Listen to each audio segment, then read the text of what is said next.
Hello there, very good evening and welcome to the news tonight, your one stop for the day's top national and international stories. I'm Tracy Shilchi and here are the headlines. Bengaluru police official alleges AIADMK General Secretary Sasikala bribed authorities to get VIP treatment in jail, lists special kitchen and relaxed visiting hours among her privileges. Karnataka Chief Minister Siddaramaiah orders a probe into the allegations.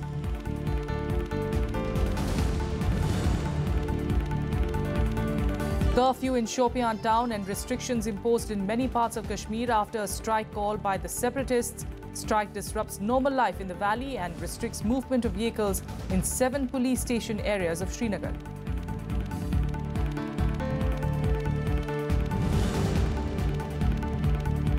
Sensex breaches the 32,000 mark for the first time. Nifty 2 hits a new peak of 9,879.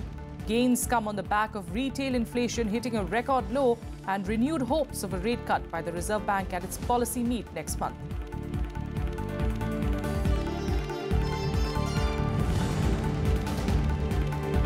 And former Brazil President Luiz Inácio Lula da Silva is sentenced to nearly 10 years in prison for corruption and money laundering. Lula claims investigation against him is a campaign to prevent his return to power.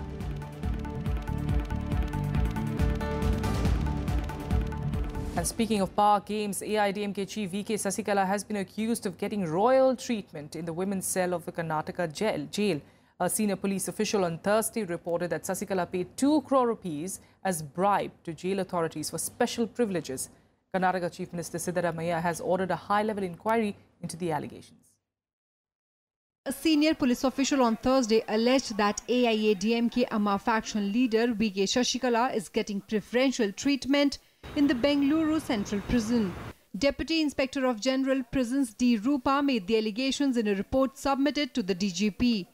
In her 4-page report, Rupa claimed that a special kitchen had been set up for Sasikala in violation of prison rules. She also alleged that 2 crore rupees were paid as bribe to the prison officials to avail the special facilities. The letter also highlighted other illegal instances inside the prison. Rupa also sought a fact-finding inquiry on her allegations. When I see something, if I don't report, it becomes a lapse on my part. So I have reported. The report cannot be discussed on media. Hence, I have submitted it to DG Prisons. Let him take action. I have given also a copy to the government. And if my report is he finds it false, he has every means to get it inquired again. However, Director General Prisons H.S. Narayana Rao denied the allegations, terming them baseless. Rao issued 2 memos to Rupa for approaching the media and posting information on social media. And now after the office hours, this has been sent here. I was not there. Then suddenly it appears in the media. So if a subordinate officer has got anything to do, if she has observed something in a prison, she should come and discuss with me. These are the observations, sir. This is what we have done.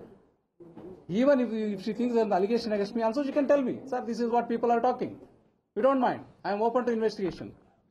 Instead of that, going to media and disclosing all kinds of things and without any evidence. Karnataka Chief Minister Siddaramaiah has ordered a high-level probe into the alleged irregularities at the central prison. It seems to have reported the matter to the ADGP also. It is a serious matter and government has taken note of this. With all seriousness, we will take action on that. The opposition DMK also demanded a thorough inquiry into allegations made by the police official. All prisoners should be treated equally. If somebody is given special preference, then that is itself is bad in any prison. That will create commotion among the rest of the prisoners and it may lead to any trouble. So the government of Karnataka should immediately conduct an investigation. Sasikala is lodged at the central prison in Bengaluru in a disproportionate assets case along with her 2 relatives. Bureau Report, Rajya Sabha TV. Curfew was imposed in the valley today after separatist leaders called for a shutdown on Martyrs' Day. Hurriyat Conference Chairman Mirwais Umar Farooq was also detained by the police while trying to lead supporters towards the Martyrs' graveyard. Curfew was imposed in parts of Kashmir after separatists gave a Bandh call to mark the death anniversary of the 1931 killing of 21 people by the Dogra army. Restrictions were imposed in Shopian, Anantnag, Pulwama, Kulgam and Srinagar. Jammu and Kashmir Chief Minister Mehbooba Mufti paid floral tributes to the martyrs at the Martyrs' Graveyard in Srinagar. Highlighting their valour, Mufti said that the 21 people laid down their lives for a democratic and prosperous state. खुशहाल जम्मू कश्मीर जिसमें कश्मीरियत हमारा बुनियादी जो हमारे उसूल हैं उनको याद रखना चाहिए। जैसे अभी हाल ही अमरनाथ यात्रा के बाद सब हम लोग इकट्ठे हो गए, अलग अलग नज़रिया रखने वाले अलग अलग लोग एकजुट होकर हमने उसकी मजम्मत की और इस तरह से पूरी दुनिया को एक बार फिर पैगाम दिया कि कश्मीर की कश्मीरियत अभी जिंदा है। While no one from the coalition partner BJP was present on the occasion, other PDP leaders and cabinet ministers paid tributes at the martyrs' graves. The day marks the sacrifice of the freedom fighters in Kashmir on July 13, 1931, who were gunned down by the Dogra army. Bureau Report, Rajya Sabha TV. The government has called an all-party meeting on Friday evening to brief the opposition about the situation on the borders with China and Pakistan. The meeting will be held at the official residence of Union Home Minister Rajnath Singh. External Affairs Minister Sushma Swaraj will also be present there. The government intends to convince other political parties to speak in one voice on issues related to Pakistan and China, given that provocative statements are coming against India from both countries. Statements coming from China have been especially worrisome. The External Affairs Ministry says that diplomacy is at work with China, and India sticks to its earlier position that Chinese troops should maintain the status quo before 16 June 2017. उसमें प्रधानमंत्री मोदी और राष्ट्रपति Xi Jinping के बीच BRICS informers leaders meeting के बाद एक वार्तालाप सा एक संवाद हुआ था, एक कन्वर्सेशन हुआ था जिसमें उन्होंने बहुत सारे मुद्दों पे बात करी थी. एक range of issues as we had said they discussed. As far as Doklam area issue is concern, we have diplomatic channels available. The embassies are there in both countries, and those channels will continue to be used. The BSE benchmark Sensex breached the 32,000 mark for the first time on Thursday. The NSE Nifty 2 hit a new peak of 9,879 following a strong buzz that a policy rate cut may be on the anvil. The Sensex zoomed 215 points or 0.67% to hit a new peak of 32,020.42, surpassing the previous intraday record of 31,885 that was reached on the 11th of July. The Nifty 2 shattered records, rising 62 points or 0.63% to hit a new high of 9,878. All sectoral indices led by FMCG, capital goods, power, metal, banking and auto were trading in the positive zone. The rise in the indices came on the back of renewed hopes of a rate cut by the Reserve Bank at its policy meet next month. This after retail inflation hit a historically low level of 1.54% in June, while IIP growth slumped to 1.7% in May. Meanwhile, the Parliamentary Standing Committee on Finance, led by Congress leader Veerappa Moily, met on Thursday to discuss issues like digital transactions, cybercrime and bitcoins. According to sources, several MPs raised questions to the Ministry of Finance as well as the Home Ministry on digital transactions, which the centre strongly promoted after demonetization.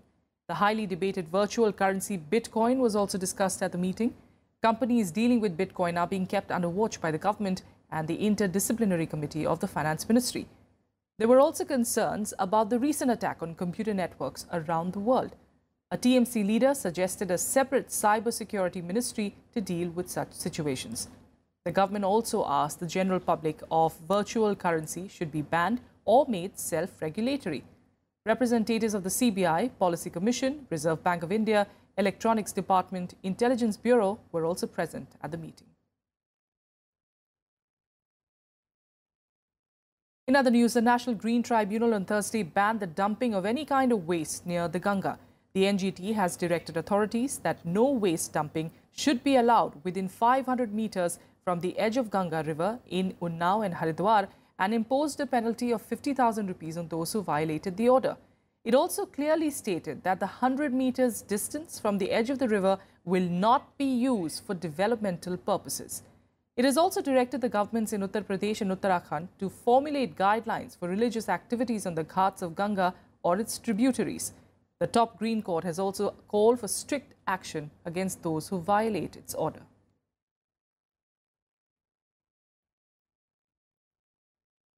Normal life was hit in the northeastern states of Arunachal Pradesh, Assam and Manipur due to excessive rains, creating flood-like situations. The centre dispatched a team led by Union Minister Kiran Rijiju to oversee rescue and relief operations in affected areas in the entire region. Here's a report. The flood situation took a turn for the worse in the northeastern states. On Wednesday, floods killed 5 people in Assam, taking the death toll to 45. Rains have affected more than 17 lakh people in 24 of the 35 districts. The Brahmaputra and its tributaries submerged 2,500 villages and destroyed 1.06 lakh hectares of cropland. 10,000 people are affected by this flood. Since yesterday, water level was rising, and from last night there is some water level receding seen, but still there are several villages which are underwater. The flood situation in Kaziranga National Park is alarming, with 50% land submerged in water. The park is home to 2/3 of the world's endangered one-horned rhinos, which are being moved to safer places. Almost 102 camps out of 178 camps are being affected by water, and our staffs are on high alert. Union Minister Kiran Rijiju on Thursday undertook an aerial survey of the flood-hit districts and assured people of all possible assistance from the centre. Assam Chief Minister Sarbananda Sonowal also visited Majuli and Kaziranga National Park on Wednesday and assured help to the people and the affected wildlife. Relief camp में जो बसे हुए हमारे लोग हैं, उनसे मैंने मिला और उनकी जानकारी ली, क्योंकि सरकार की तरफ से जो भी अनाज दिया गया है वो मिला है कि नहीं, तो लोगों ने कहा सही समय पे मिला है, और हमारी सरकार की तरफ से जो भी मदद चाहिए हम देने के लिए तैयार हैं. Arunachal Pradesh and its capital Itanagar were also cut off by floods and landslides, while all districts of Manipur were reeling under rains and floods. Union Minister Rijiju, who is on a 3-day visit to the flood-hit northeastern states, will visit the 2 states next. Bureau Report, Rajya Sabha TV. Now with that, let's take you through some more updates from across the country in Nationwide. The ongoing Delhi University admissions could be impacted by the outcome of a piece seeking re-evaluation of answer sheets of their Class 12 exams held this year. The main issue is about students who are still seeking admission. Students who have already been admitted to DU colleges will not have their admissions cancelled, even if their marks are reduced after re-evaluation. The matter has been fixed for further hearing on the 26th of July.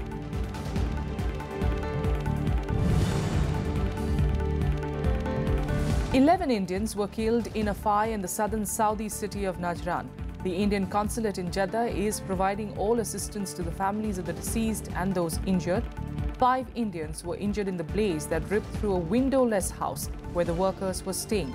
External Affairs Ministry spokesperson Gopal Bagde said that Jeddah was providing all assistance possible.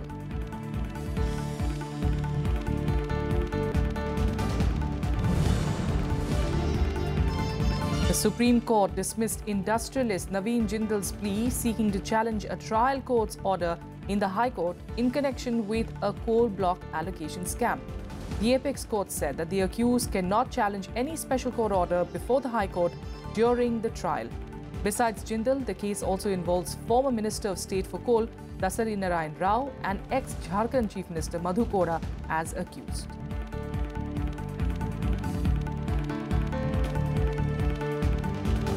With a quick break here, up next we'll get you the top international stories. Stay with us.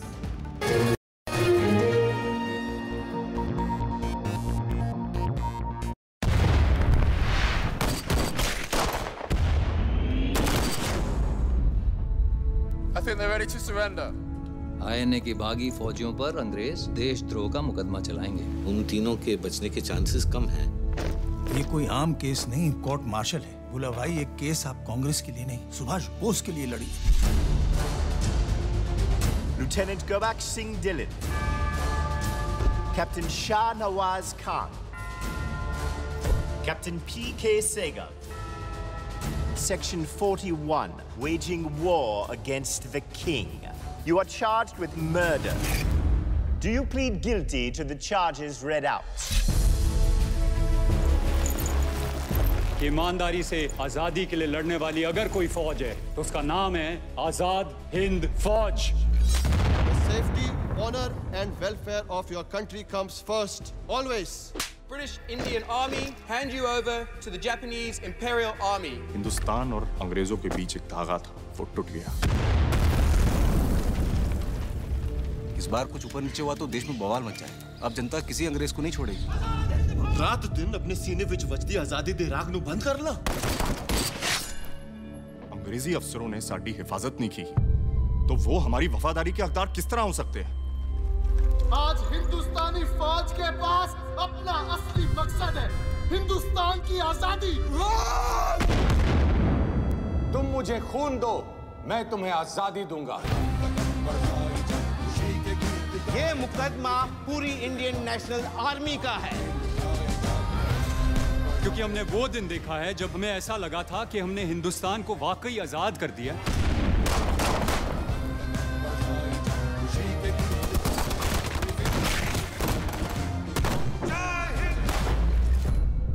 देश की आजादी की लड़ाई court में लड़ी जा रही है और इस वक्त पूरा देश एक साथ तैनात है.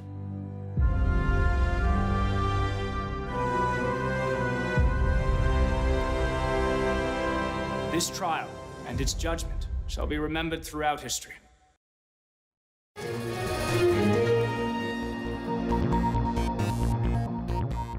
Welcome back. Let's get you the top international stories. And former president of Brazil, Lula da Silva, has been found guilty of corruption and money laundering and sentenced to nearly 10 years in prison. He will remain free pending an appeal, but political analysts claim this is the end of his political career. Lula has repeatedly denied taking any bribes and has described the investigation against him as a campaign to prevent his return to power. Here's a report. A stunning fall from grace for the 71-year-old iconic leftist leader.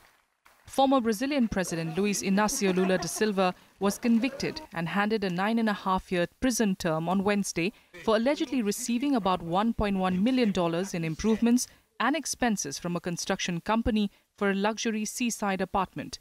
In exchange, prosecutors said the company was able to obtain lucrative contracts from Petrobras, the state-controlled oil giant. Reports say that during his trial, Lula da Silva was questioned for hours but remained defiant. He proclaimed his innocence and said that it was politics and not the pilfering of public funds that put him on trial. His supporters and allies continue to stand by the statements. Deu a notícia com a dignidade do inocente e com a indignação de injustiçado. Agora, os desdobramentos nós vamos trabalhar para ver. O Lula é uma pessoa inocente, ele não é dono desse imóvel, nunca pediu esse imóvel, nunca morou nesse imóvel, nunca frequentou esse imóvel. Então, realmente é um caso muito grave de injustiça. Lula da Silva's legal team has said that they will appeal against the ruling and have continuously blasted the trial as a partisan witch hunt, accusing Judge Sergio Moro of being biased and out to get the former president for political reasons. Judge Moro has denied the allegations, but da Silva's conviction has yet again stirred the debate among citizens and reactions have been mixed. The verdict represents the high-profile conviction yet in the sweeping corruption investigation that for over 3 years has rattled Brazil. The verdict also sent a dramatic message to much of Brazil's political class that they too risked falling afoul of the anti-graft drive. Even the current president, Michel Temer, has been charged with taking bribes and several of his ministers have resigned after corruption claims were made. But one cannot deny the fact that Judge Moro is often cited as da Silva's closest rival in hypothetical matchups in the presidential race, though Judge Moro has ruled out running for office. Acho que não tinha razão para condenar. Eu acho que não tinha razão para condenar. Eu acho que ela não veio nem cedo nem tarde demais. Eu acho que o Sérgio Moro ele foi muito hábil quando ele escreveu na sentença dele que não importa o quão alto você esteja, a lei sempre estará acima de todos nós. Tem que cumprir a lei. Se ele fez errado, aparentemente ele fez, ele tem que pagar pelos seus crimes. Da Silva's conviction tarnishes the legacy of one of Brazil's most commanding political figures, the country's first working-class president who left office 6 years ago with an 83% approval rating. The charismatic leader challenged the military dictatorship and nurtured global ambitions for his nation, helping land the 2014 World Cup and the 2016 Olympics. Former US President Barack Obama had once labeled him the most popular politician on earth. Despite multiple corruption allegations against him, Lula had announced his intention to run for president in next year's election and has been widely considered a leading contender. But the ruling could be a crippling blow to his aspirations. Bureau Report, Rajya Sabha TV. And now to Russia, where a court sentenced a man convicted of murdering opposition leader Boris Nemtsov to 20 years in jail.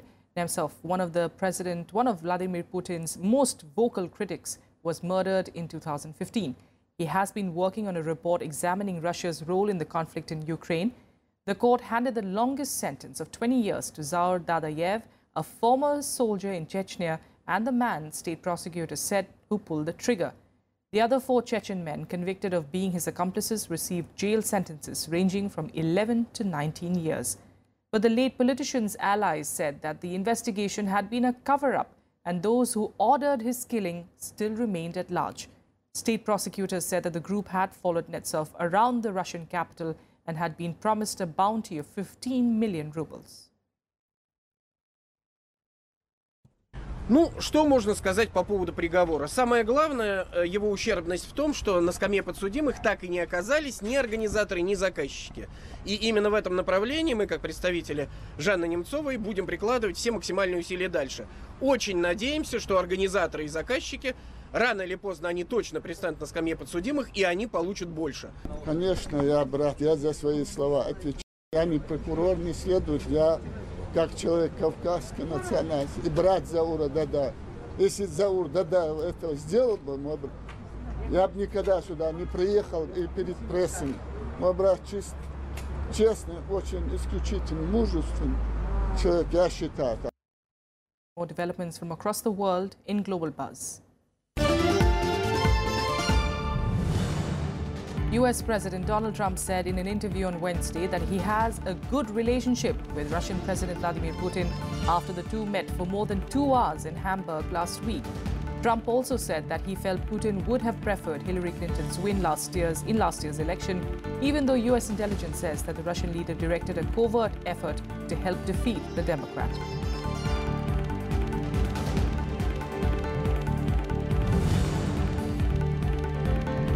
US Secretary of State Rex Tillerson was expected to travel back to Qatar on Thursday for more talks with the country's 37-year-old emir. These meetings have, however, not led to any signs of solving the dispute with the United States' Middle East allies.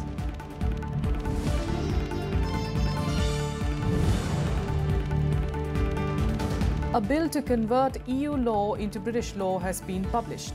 The legislation, known as the Repeal Bill, will ensure the same rules apply in the UK after Brexit, while giving UK Parliament the power to change them. It will repeal the European Communities Act 1972, which took Britain into the EU, and remove the supremacy of Brussels law.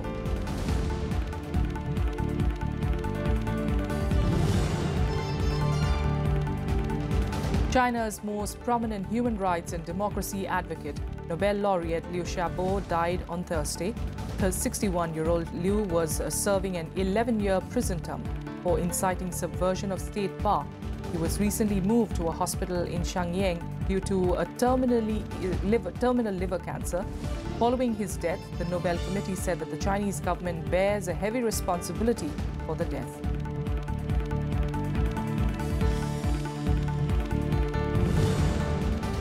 And now let's get you some news from Wimbledon, and the women's singles final will be played between American Venus Williams and Spain's Garbine Muguruza.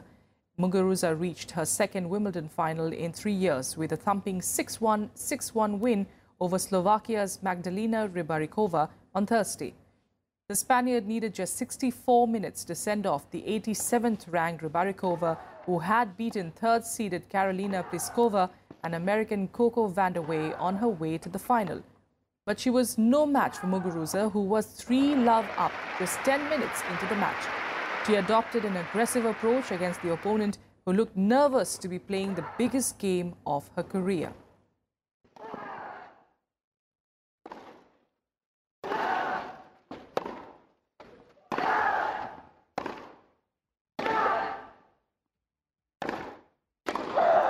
Five-time champion Venus Williams, meanwhile, beat Britain's Johanna Konta in straight sets 6-4, 6-2. This will be Williams' first Wimbledon final since 2009. Konta, who was looking to become the first British woman to reach the Wimbledon final since Virginia Wade lifted the trophy in 1977, was picked off at crucial times by Williams. Williams broke in the 10th game to clinch the first set and then broke Konta twice more to wrap up the match.